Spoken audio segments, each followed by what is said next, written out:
Welcome again to the Cinematters New York Social Justice Film Festival, which presents impactful films that engage the community toward a more democratic, inclusive, and just society. This conversation today is for Black boys, and for anyone who experienced any technical glitches, we have gotten the film up and running, and it will be extended to view for tomorrow. Black Boys, directed by Sonia Lowman, exposes the dehumanization of Black males in America at the intersection of sports, education, and criminal justice in a nation still struggling to rectify its past. Before I introduce the speakers, audience, if you have any questions, please place them in the chat, and a team member will be in contact with you if you are selected to unmute yourself during the second half of this discussion. During these tough times, we are relying on support from our community more than ever before to keep our virtual programming strong and keep us connected to each other. Please consider making a donation to the JCC so we can remain a thriving hub for resources, connections, and community for years to come. To donate, please text the word community to 56512. Now, I'm so honored to introduce the speakers for this conversation: Sonia Lowman, director of Black Boys; Jon-Thomas Royston, producer for Black Boys and also a composer; Dr. Yusef Salaam, motivational speaker and one of the Exonerated 5. And this conversation will be moderated by Michelle Miller, co-host of CBS This Morning, Saturday. Welcome all. Karima, thank you so much. I am so privileged to be here with all of you. I know Dr. Yusef from covering him. So nice to meet you, JT and Sonia. I just have to say to you and your compadre, JT, well done. First off, well done on so many levels in the tumultuous year that was 2020, launching 2021 the way we have. I have to commend you. I was so taken, and partly because with such difficult subject matter, you chose to both begin and end this film in such tenderness and in such hope. And so knowing you had to tackle this, why did you, Sonia? I mean, what inspired you? Why you in telling the story? Thank you for those really kind words, very touching.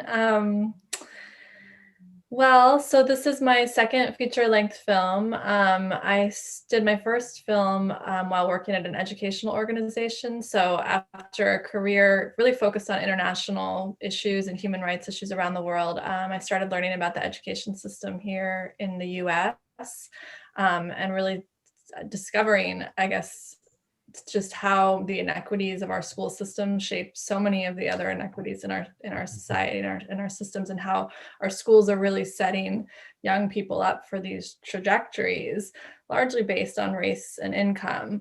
And so I became really fixated on this issue of segregation in our country, what a segregated country we are. And that really led to the making of Black Boys in many ways. My first film, Teach Us All, was acquired by a filmmaker named Ava DuVernay, who did the film 13th, that a lot of you might have seen about criminal justice in America. And she talked about the conversation between education and criminal justice through our films, Teach Us All and 13th. But I really still felt like something was missing. I think, this was kind of in the wake of the first Black Lives Matter movement. Take a Knee was kind of dominating the headlines at that time. So for me, it was kind of a combination of many things. It was kind of wondering why there wasn't more outrage, especially on the part of white community, to the killings of Black men that we were seeing on these social media videos, why there was so much backlash against the athletes who were speaking out against these injustices. And just kind of this, what I felt was sort of this general sort of desensitization to the deaths of Black people in our country and the injustices faced by Black people, communities in our country. And reflecting on my own experience as a white woman who was raised in also a very segregated environment, all white neighborhoods, all white schools. And so it was kind of like, what is my part in this? I found myself as an adult really questioning, this dissonance between my ideology around equality and diversity and human rights and all these things, and what I kind of discovered through my kind of community activism work, which was the physiology of racism, which you can be really fervently devoted to these ideals, and you can still have this kind of reality in your body that's been conditioned into us over hundreds and hundreds of years to fear the other and to fear, people who don't look like you. And in our country, it's been very, very pointed, I think, around Black men and boys in particular. Black people in general, but particularly Black men and boys have been so villainized over so many generations that I think we need to really talk honestly about that fear and be willing to talk about that, especially as white people. So that's what led to it. And obviously I can talk about that more later. Yeah, no, I mean, JT, you grew up you were a Black boy at one point in your life. Here you are, a man. And this was happening in real time. I mean, the world exploded during the process of bringing this film, I would presume, into post-production. I just have to say, like, what changed? It had to have changed. Like, where you started wasn't where you ended. And I want to talk about the tender way you started the film with this father and son at bedtime. So, I could speak about this, but I'm going to pass it back to Sonia because I know that, she spent a lot of time really wanting to, I would say, humanize like Black men and boys, and really in interrogating her own experiences within a segregated community. I feel like kind of having those tender moments that really aren't seen on screen as often, and being able to paint a more three-dimensional picture of like what the humanity of a young Black man looks like. I felt like that is something that we really wanted to lean into. And I feel like, there was even conversations with Sonia and our audio engineers about, whether we should add music, what should we do here and there. And like, really, we just wanted the tenderness of the moment. And I feel like Sonia really nailed it. But you can speak a little bit more, Sonia, because you really were instrumental in the creative around that scene in particular, I feel. Well, yeah, I mean, from the very beginning, the intention was to create something very intimate and soft and tender and vulnerable, because this is such a difficult conversation that tends to polarize people, and I think maybe make people feel very defensive, because nobody wants to be called a racist. Nobody wants to have to look at this in themselves.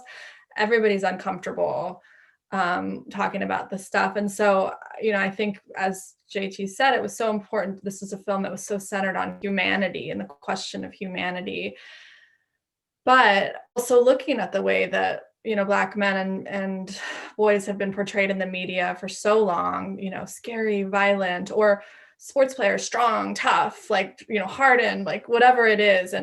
And so I felt like it was really important. I'm not like a traditional filmmaker. I came at this from a social activism standpoint. I've always been like working in nonprofits and social activism. So for me, it's like, how do you get people to change? How do you get people to open their hearts and not just be told intellectually what a problem is? And we did that. I mean, obviously we laid out, a lot of the issues sort of intellectually, academically, but it was so important, I think, to try to create something that was also soft, that could really, I think, open people, because really at the end of the day, it's about love and fear, and those are human universal emotions. And how do we transcend our fear to really get to the love that will actually transform these things we say we want changed, I want to introduce Dr. Yusef into this part of the conversation, just because, he lived this. He lived this as a young man who was wrongfully accused of a sensational rape and attack in Central Park more than 30 years ago now, or almost exactly 30 years ago. I want to know, one, there were so many pressure points that they hit in this film. Your take on Black Boys.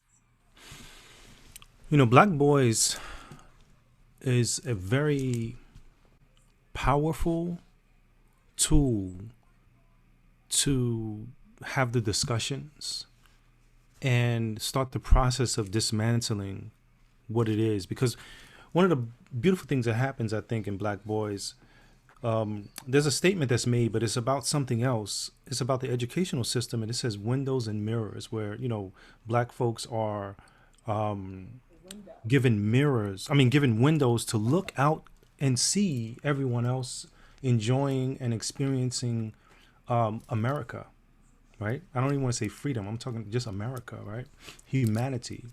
And, you know, whereas white folks get a chance to see themselves reflected in everything.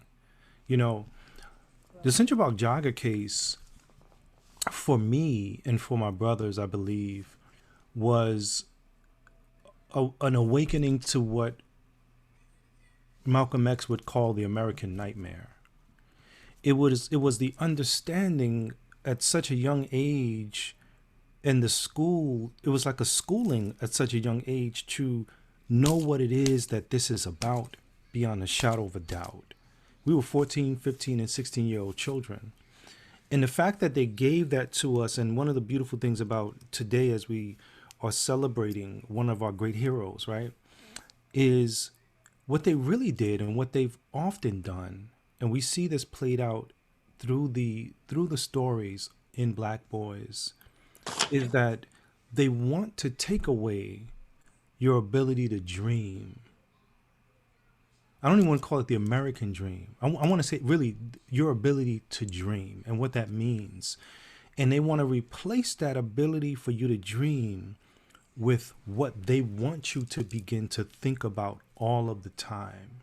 And so if we think about the dynamics that happens in the marginalized communities, if they can replace the ability for you to, as the example was where, and I'm hoping I'm not giving too much away to the audience, who I don't know if the audience has seen it or not seen it, but you know, I'm just thinking about pieces that really struck me, right? The piece about the letter from a Birmingham jail, and how in the communities where you would have people who have the complexion for acceptance, as they have kind of described in society as late, they get the opportunity to have full discussions, full meaningful discussions about this. Whereas in the Black and brown communities that reflect this man in a jail, they're told to draw it. And by drawing it, you're drawing really yourself. You're conditioning your mind to only aspire to this height. And so the escape becomes, how do I get out of this? And the discussion about sports and using your brain and other opportunities, other avenues. Whereas in our communities, everything that we are bombarded with is to keep us in the, I forget the exact study, but it's the study, I believe, of the gnat, where the gnat can jump astronomically high, but because of the limitations, just like an elephant wrapped to a chair in the circus, the conditioning says, oh no, I can only jump as high as the ceiling, right? Whereas really you can do much more than that.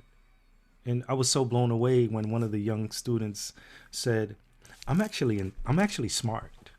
And he began to talk about it. He said, you know, that you put me in the right condition, right circumstances, right this, right that. And that's really what we all need. Like, how do we have a system that values one over the other?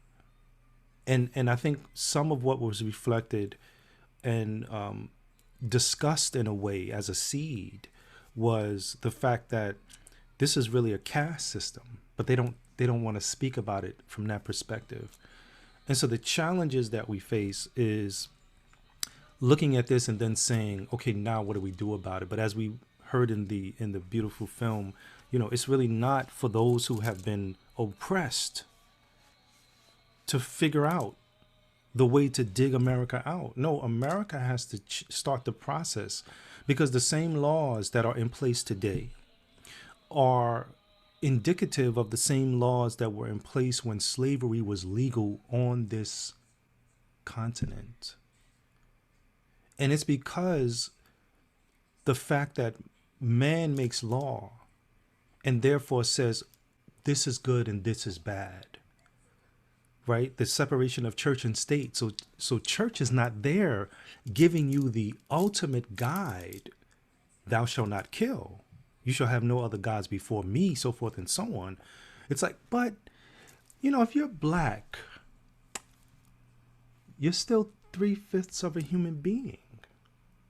So much of, we keep seeing this over and over again. The same circumstances that you found yourself in, the circumstances that Trayvon Martin, mistaken identity, or just, he's black, so he doesn't belong here.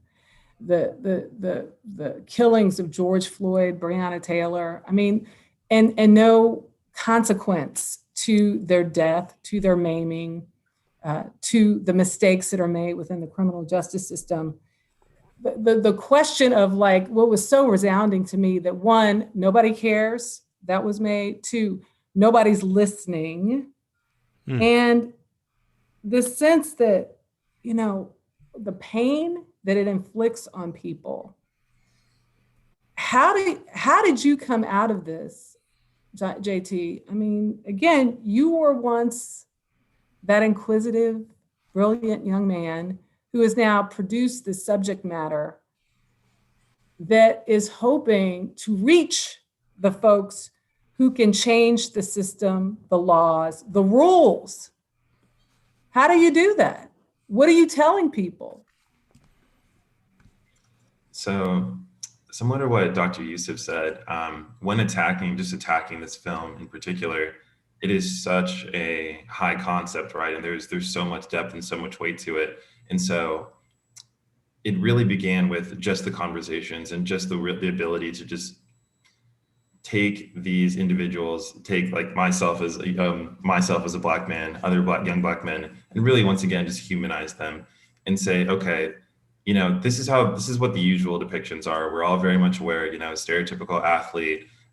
We have drug dealers. We have we have rappers, etc. But what does it look like just to exist and just to put that on screen? Although it seems like something that's so small, because we are there's a significant population percentage of us, but it's one of those things we're just so radical just to see a black man and his son, and that's something where that shouldn't be radical at all, but because it is, what does that actually say about who we are as a country? And so I felt like this worked as one, and initially the film itself in its entirety works as a conversational piece, just to break down from a humanity perspective, heart, body, voice, mind, similar to what the chapters bring.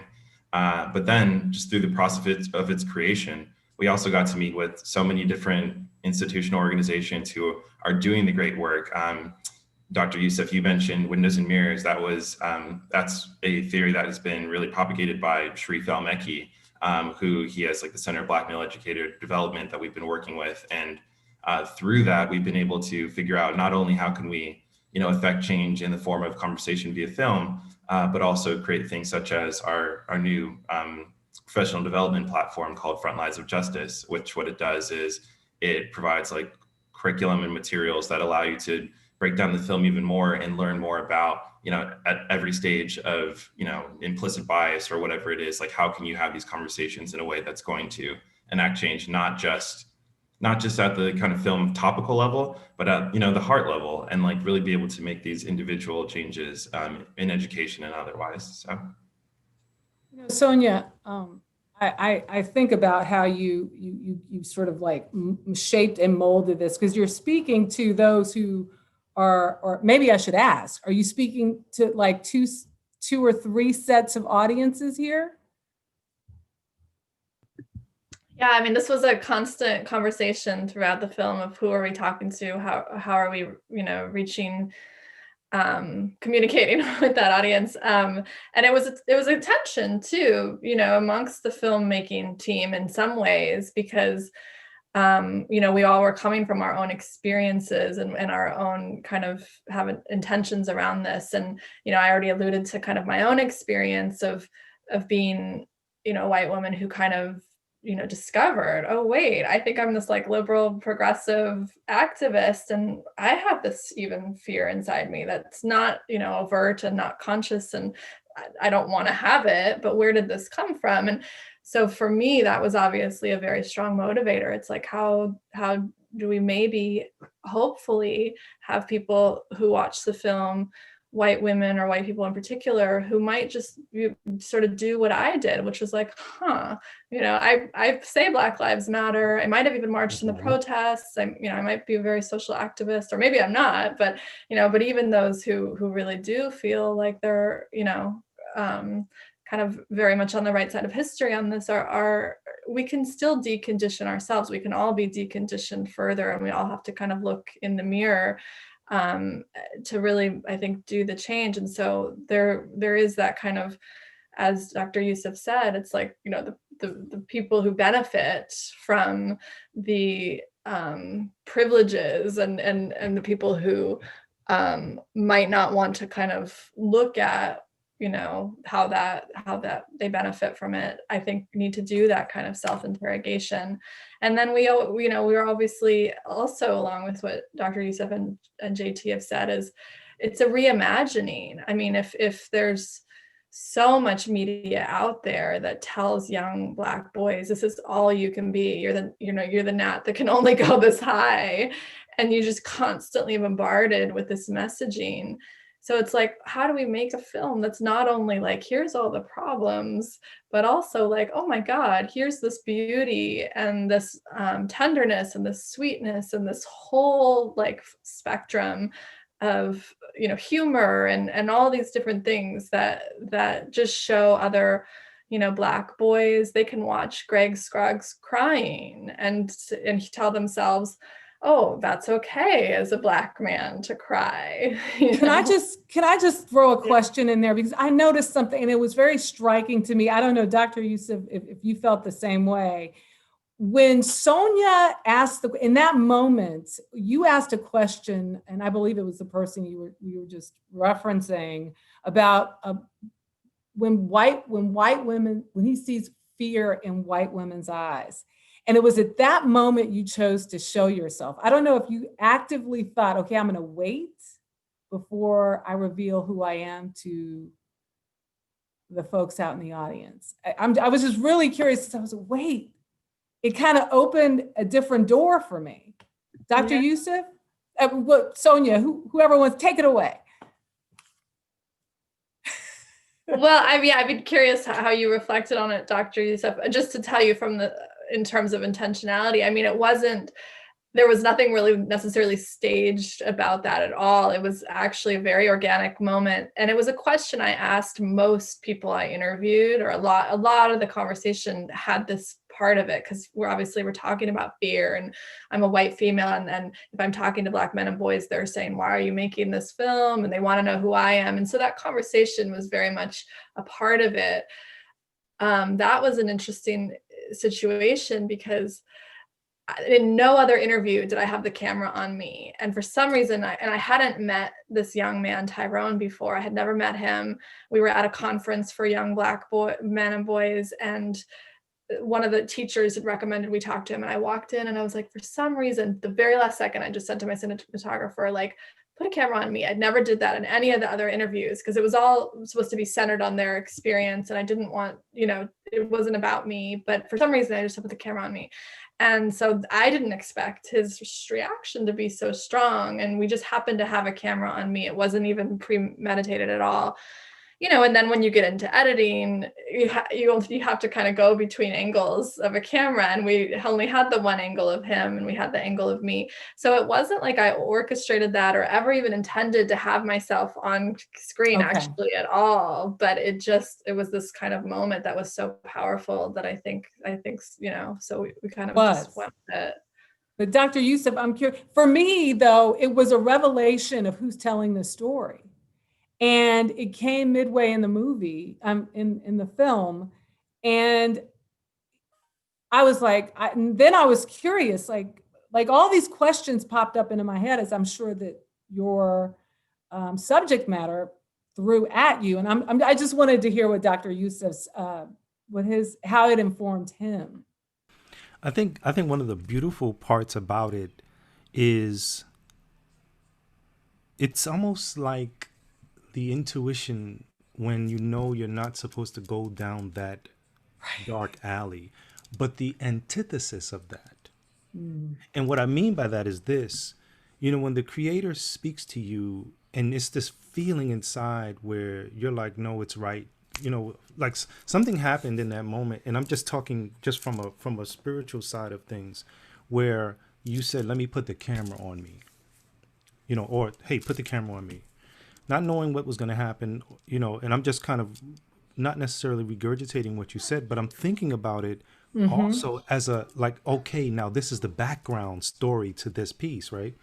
And realizing that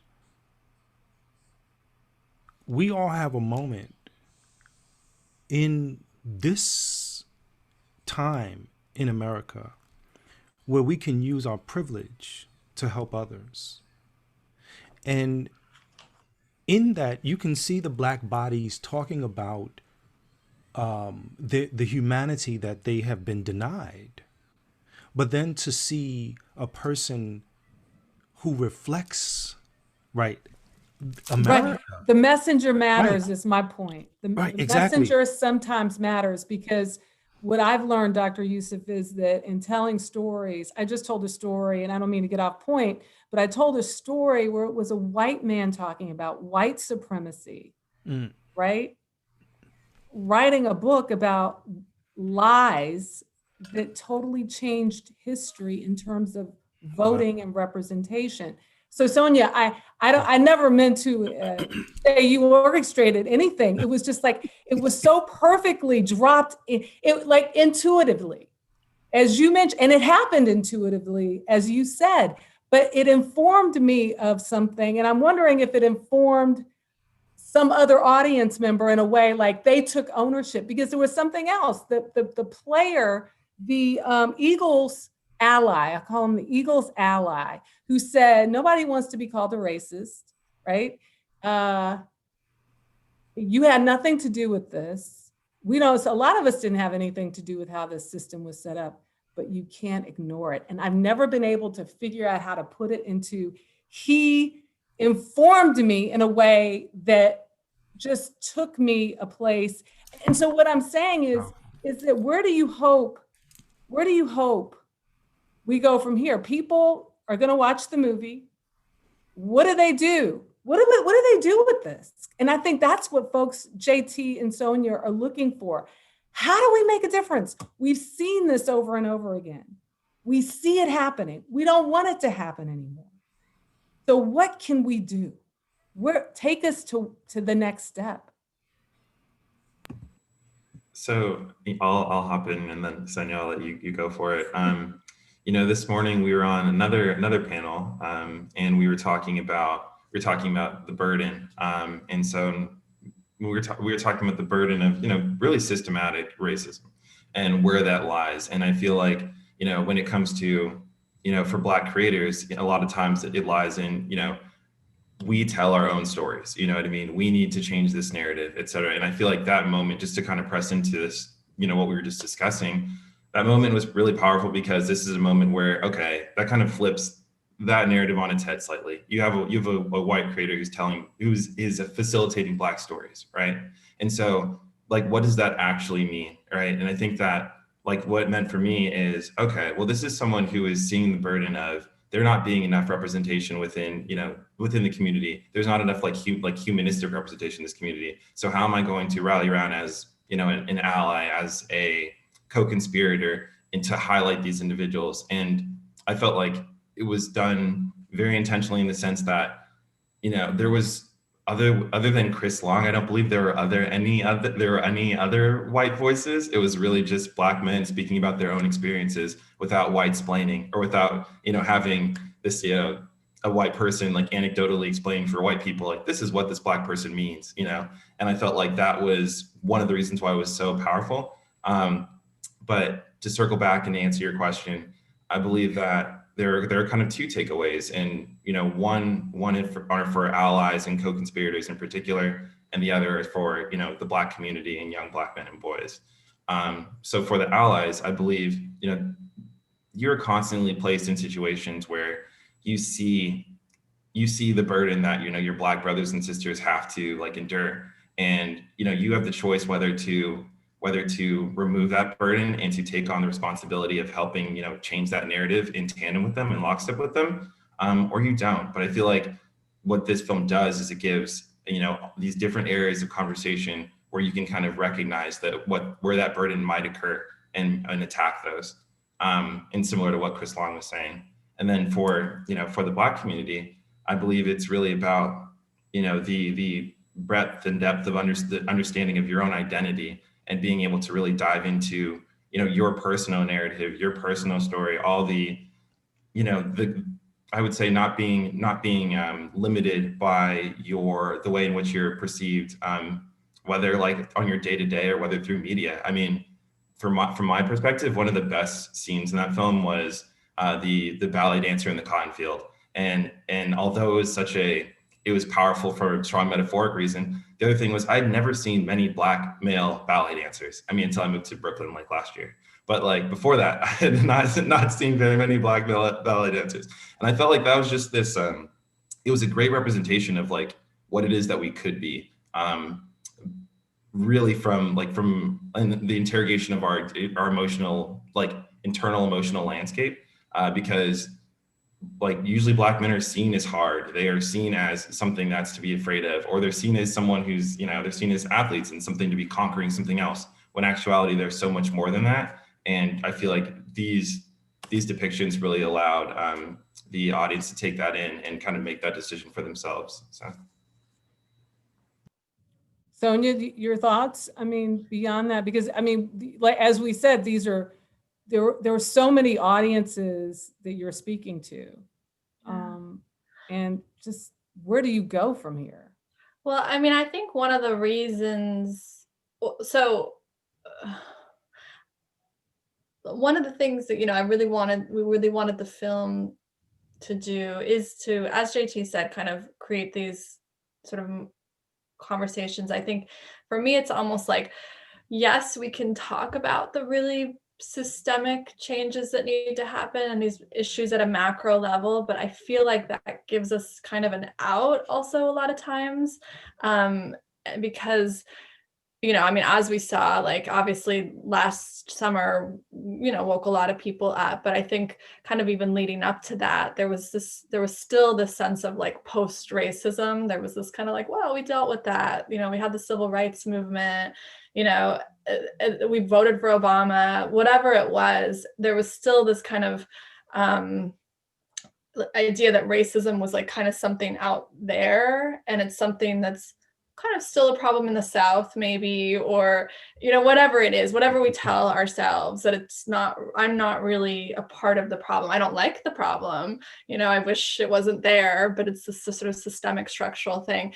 And I think what I hope is, along with all of the very systemic, policy level changes and structural changes that need to happen. And I'm not going to pretend to be an expert on all that. I could talk about some of them, but, I'm not a policymaker. I think it's just really, again, this micro level of how am I contributing to the problem that upsets me? And we all are in some way or another. And I think to take that personal responsibility. I mean, and the catharsis, I think, is actually going to be very intimate and very individual in some ways. I mean, even in making this film, I can't tell you how many Black men said, no white woman's ever asked me these questions. No white woman's ever listened to me and what I had to say.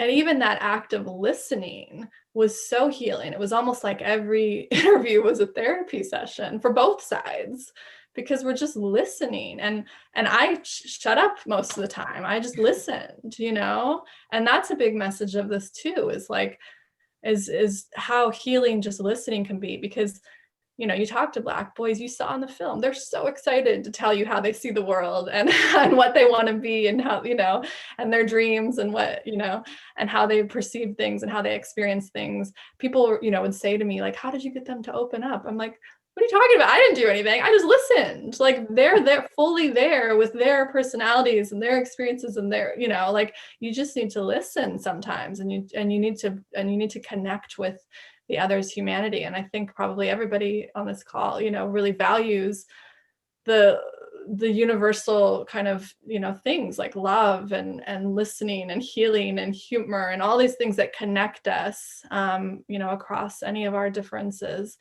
And so I don't know, like I think there's two answers to that. There's like the very big answers. And for me, there's like the very intimate answers is, how am I responsible? Am I showing up with fear? Am I showing up with judgment? Am I showing up with, and where do I deconstruct that? And how can I show up more lovingly and, more empathetically and more, and recognizing that I'm part of the problem that upsets me, that it's not something out there that somebody else needs to solve, Dr. Yusef,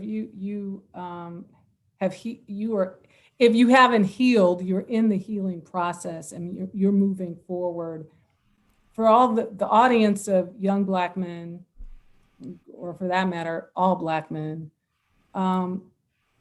what's the action plan as you see it? So the action plan, I believe, is something my mother told me, and I echo this all the time when I speak about my mother and, how you move forward. She told me when she came into the interrogation room, and we've seen this in When They See Us, she said to me, they need you to participate in whatever it is that they're trying to do. Do not participate. Refuse. And it seems like such an easy thing to refuse, but it's actually a very courageous thing that you have to realize, that that this thing about standing your ground, even in your own humanity, has to happen. The beautiful thing about this film is that things are happening in tandem. And what I mean by that is that on the one side, you have this grand idea of abolition, and at the same time, you have this other idea of reform. And I truly believe that both have to happen together, right? Because you can't just take a whole system away and then what, right? And then who's in power and then what? And, then it's just mayhem, right? But you can't just leave it the way it is, because it was built and it's alive and it's sick. It was created this way. It was created the exact way it was built. Part of the answer, I believe, is through the words of what Dr. Maya Angelou left us with. And in that answer, she taught us how to become alchemists, because we're all trying to figure out, how do we refuse? Like, how do we, in realizing, if we haven't realized it yet, how do we, in realizing that we were born on purpose, right? We were born on purpose in such a magnificent way that we were all one of over 400 million options, right? And the great creator told you in particular, be. And therefore now here we are. And some system is trying to get those who have been born on purpose to believe that they were born a mistake.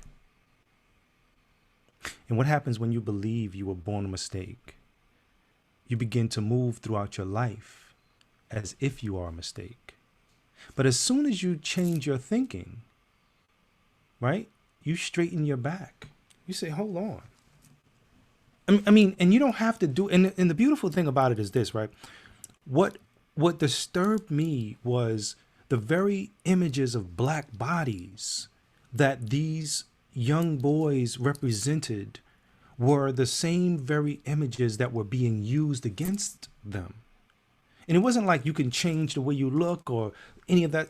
This is like the young man who said, he had his headphones on and people were looking, walking by holding their purses and stuff and just, in fear. And he's not doing anything other than walking down the road. But because of the narrative that we've been given, this is how we see through the lens of social media or everything else that's out there. And it's all teaching us. And so the way forward, I truly believe, as I said, is through the words of Dr. Maya Angelou, when she said, you should be angry, right? The thing is becoming embittered is not going to get you anywhere. It's like me being angry that Donald Trump took out that full-page ad calling for the state to kill us, right? I did not even go there, right, but waiting for an apology, right? right, I right. can't wait for an apology. Like this is who he is. But she said you should be angry, you must not be bitter. She said bitterness is like a cancer. It eats upon the host. It doesn't do anything to the object of its displeasure. And this is the alchemy. It's just this simple. She said, use that anger. You dance it. You march it. You vote it. You do everything about it. And then she said, you talk it. Never stop talking it. See, what we experienced is this magnificent, and I can't even really figure out a proper title to give it because women do it all the time. Men don't. Men do not talk about what's going on. We keep it in, and it metastasizes into whatever it metastasizes into. Whereas women can say, hey, I'm about to go to the bathroom to powder my nose. Okay, girl, I'll go with you. Right? Men don't talk. Even me, I mean, hey, I'm a father, I'm a husband, 10 beautiful children. My wife always says to me still, how come you don't, you got to talk more about your, and I'm learning more about that. I'm learning more that you have to be able to tell your story, because just like we've seen in the film and you experience, Sonia, there's healing that happens all the time. Black and brown bodies who are young should not be at any age. I mean, the age was 14 and 15 that was discussed, but at any age, no one should be going to a place to pick out what they were going to be buried in. Oh, there were so many profound moments in that film. And I could just over and over again, the idea, as we have seen over the last several weeks, everybody seems to understand anger. And yet Black people are not allowed to be angry. They are not allowed to be angry. But what you're saying is everything we take and we be, because guess what? There is nothing wrong, as that young man said, with me. There is nothing wrong, that young man said, Sonia so brilliantly, JT so brilliantly, with us. And so I thank you, Sonia and JT and Dr. Yusef. It is such a pleasure to be back in your company, having interviewed you after not only your release, now your exoneration. I love that you're no longer the Central Park Five. You are a part of the Exonerated Five. Absolutely. And naming yourselves, renaming yourselves is also what you are speaking to. So thank you. I'm going to turn it back over to Karima. We might have some questions from the audience, so take it away, Karima. Thank you so much for your time. Thank you all so much again for being part of this amazing conversation. Director Sonia Lowman, producer Jon-Thomas Royston, motivational speaker, and yes, I say it proudly too, one of the Exonerated Five, Dr. Yusef Salaam, and what a wonderful guide to this conversation, moderator and co-host of CBS This Morning Saturday, Michelle Miller. Thank you all so much for doing this. And thank you all to you at home for attending this very important and necessary conversation on Martin Luther King Jr. Day. Of all days, we should be having this conversation. Please join us for closing night tonight. Again, we're going to continue in the spirit of Dr. King's legacy with a conversation featuring the filmmakers and key voices from John Lewis, Good Trouble. And we also will be closing out with an open mic poetry event co-hosted by the New Yorican Poets Cafe. For tickets, you should see it in the chat. You can also check it out at cinematters.film. Follow us on IG, Twitter, and Facebook. #Lights, Camera, Take Action. #Cinematters 2021. Thank you again, everyone, for attending. And hopefully we'll see you at 6 o'clock. Take care.